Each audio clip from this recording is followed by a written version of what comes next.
Oh my god, it's finally happening!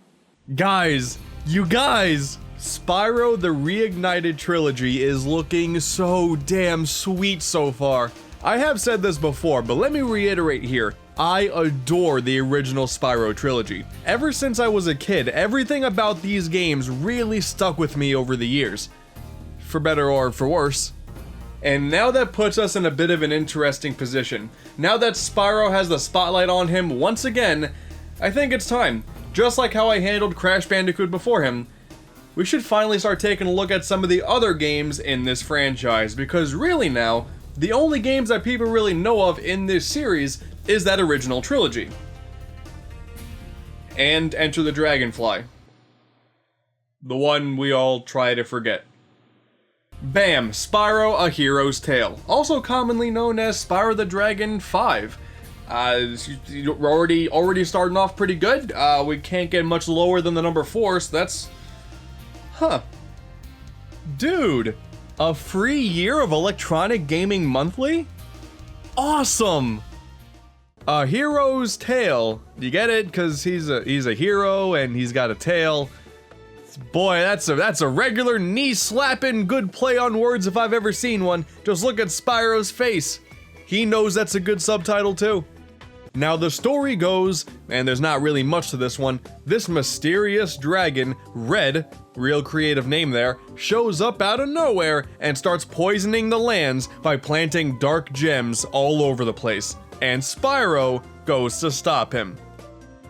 That's it. There are a couple of stops along the way, like Nasty Nork returning, looking certainly different than how I would have envisioned him, but there's him, he's there.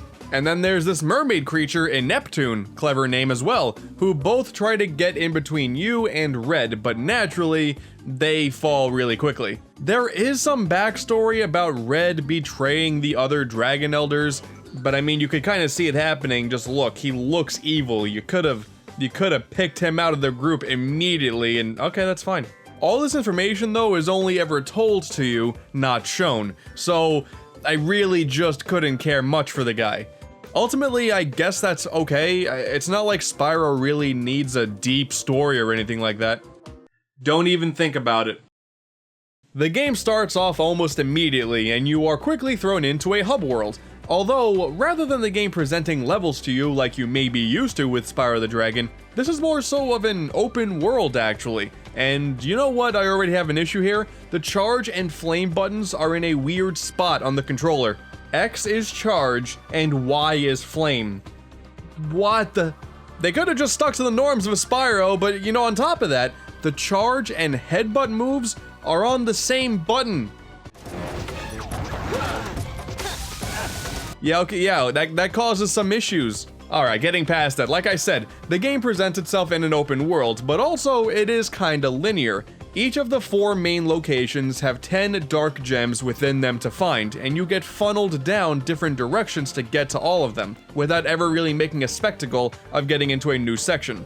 Sort of similar to how Crash Twinsanity handled its open world. Actually, it's more like Jak and Daxter than anything. Which is not really a big deal, good for Spyro for playing differently than what you're used to. I just enjoy the irony of a Spyro game controlling like a game that was done by the guys who made Crash Bandicoot. And we start to learn about the dark gems from... Girl Spyro, I guess. She's new. I know you'll do it, 'cause you like me. There's like a red Spyro too that just shows up out of nowhere and like once for one very short cutscene and then you never see him again. What was the point of adding more Spyros? So yeah, dark gems are the main collectible and they're all handled the same way. You headbutt them when you find it and it opens up a new extra path for you to go down, usually leading to the other 2 collectibles, light gems and dragon eggs. Light gems will activate even more special paths that you find, as well as some power-up panels, like invincibility and supercharge. And the dragon eggs, I don't know, unlock some extras, I guess. I really couldn't be bothered beating this game 100%.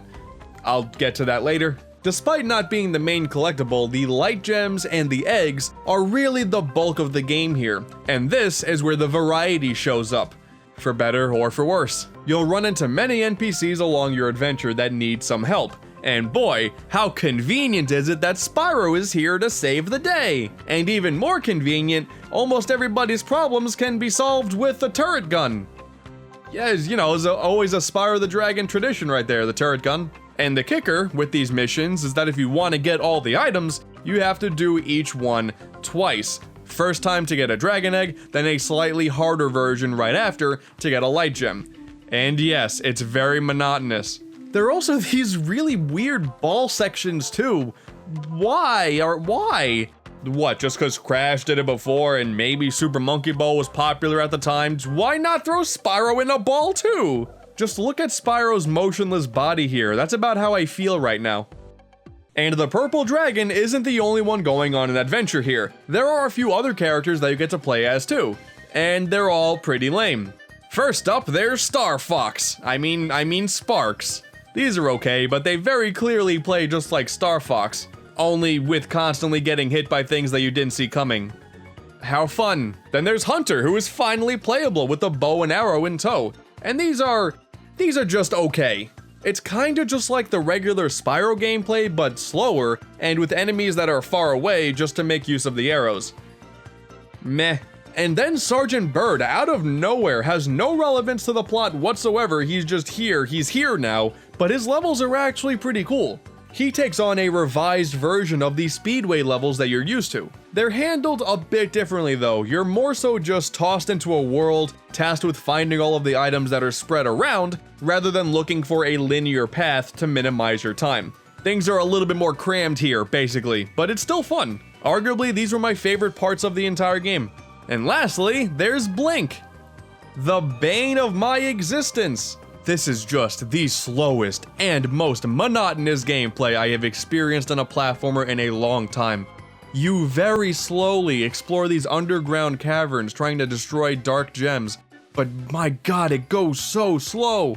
And the whole dying from things that you didn't see coming applies here too, which is really fun considering most of the time you're waiting for platforms to come and go, and then you die, and then you gotta sit there and wait for the platform to come back to you again and again and again. It's annoying. And just like those missions for Spyro, if you want to get everything in the game, you're asked to do these missions, except for Hunter, twice. Doing each of the Blink sections back to back took me roughly a half hour each. They're not really that long, they're about anywhere from 5 to 10 minutes. They definitely overstay their welcome, but the added time is basically just from my frustration, I'm gonna be honest with you. It's kind of an interesting debate when it comes to a platformer like this. When you have a game that is so mission-based, there's a good chance that you're not gonna like all of them. But if they're optional, are they still bad? You don't need to do these missions twice. Technically, you don't even need to do them once. But to me, that doesn't excuse them for being trash. They could have just made good ones instead.